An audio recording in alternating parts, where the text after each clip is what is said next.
Angie is going to provide you with a document with links to all of these resources for you. This is the document that was created with the coordination between the university as well as members of the Interagency Wild and Scenic River Coordinating Council. And when we started drafting these, we used the basis of the wilderness core competencies that were developed for the Arthur Carhart Center.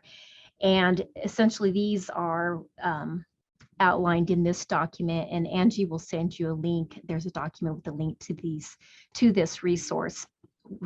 But essentially, this document spells out competencies for river management specialists. So these are individuals with varying levels of responsibility for river program planning, those river managers, but as well as competencies for river management non-specialists. So those individuals that have some river program responsibilities, but they're not, their primary duty isn't with the river program management.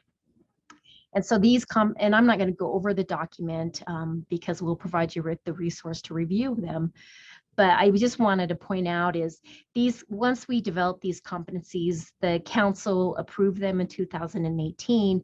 And then also that same year, the council developed a partnership with River Management Society to develop the River Training Center to help develop comprehensive training program. And so these competencies were utilized at great length to help guide Angie and the courses that she's putting together and coordinating to help provide resources for specialists that have river program responsibilities. So then the second document that I want to take you to, once the competencies were developed and the partnership with the River Training Center was developed, then it's like, well, we need to start developing training for specialists. And so then the next document that was developed, and this is also a resource for you, is we wanted to provide you with a summary of what is out there right now. And so basically what we did is we took the core competencies and we lined it up with training that currently is available. We do need to update this document because the River Training Center has created a lot of new training and we need to reference them. But this document is also a resource for you, but it basically crosswalks the competencies to existing training. So I'm just going to scroll down to the first page so you can see what it looks like.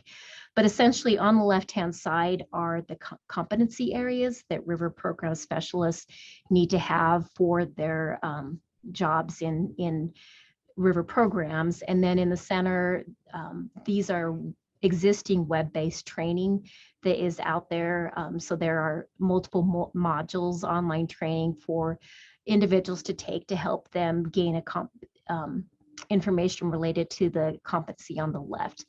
Also corresponding on the right-hand column is the Interagency Wild and Scenic River Coordinating Council white papers, and these are also found on the rivers.gov website. And these are papers that you can review that help you provide gain information related to the competency area. And so these are the resources that are there for you now. Did put into the chat the handout, which just has some handy links on it. Those are just to help keep everything in one place. But I wanted to talk about a couple of the other links. In particular, the Epley Institute's Wild and Scenic Rivers course of study. This is an awesome resource that's available.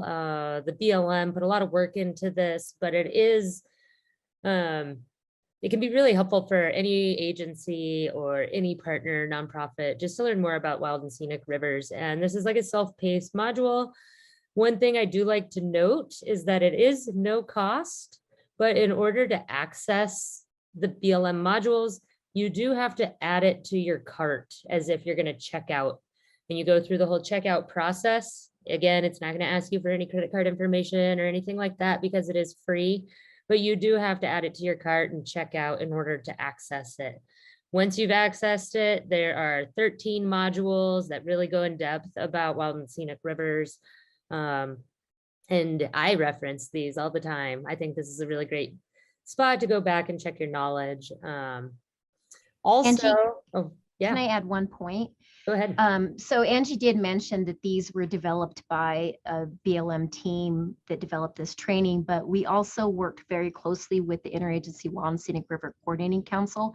So all of the other federal agencies, Park Service, Forest Service, and Fish and Wildlife, and they reviewed the modules. So even though BLM put them together, they are pertinent to the other federal agencies. Only module 3, 4, and 5 have more specific items related to BLM policy.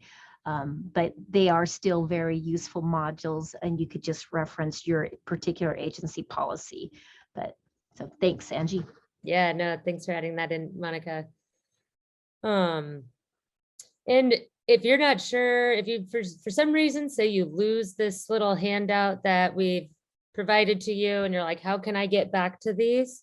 If you just go to rivers.gov, which Monica's already brought up, and you go to resources, going down, you'll see fourth from the bottom is Wild and Scenic River Training Modules. And that takes you again, straight back to this cart page. So that's also a really great way to navigate to these modules if for some reason you're trying to remember how to get there. Another thing on that handout is the River Management Society's River Training Channel. So RMS, we do a lot of live webinars. We have discussions twice a month called River Management Roundtables that aren't necessarily Wild and Scenic River specific, but sometimes are, and most of the time can apply to wild and scenic rivers. So in addition to those live resources, because right now we're doing a little bit more on demand, I wanted to share the training channel that we have. If you click that link, you'll come to our training channel and you will see all of the different video recordings we have, things that might be coming up, but we also have in particular wild and scenic rivers training section that's separated from some of the other sections. So here you're going to see what we have done most recently, but you can come down, load more. And that's going to bring up all the wild and scenic rivers training that we've got recorded. So this is a really great resource for looking at some of those introductions to partnership rivers or introduction to Section 7 of the Wild and Scenic Rivers Act, things like that. Also, kind of going down the handout list, much like this year, we are recording all of these sessions for the National Wilderness Skills Institute, and we're going to be putting these online. It'll probably take us a couple weeks to get everything processed and uploaded to YouTube, but we did this as well last year. And so if you click that 2021 National Wilderness Skills Institute link, it's going to bring you here to our session recordings page. And there's a few different ways you can access the session recordings. You can click to jump to the track.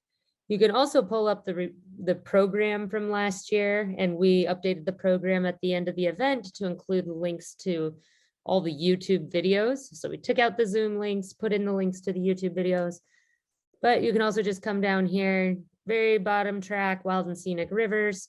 That's going to jump you to the Wild and Scenic Rivers sessions.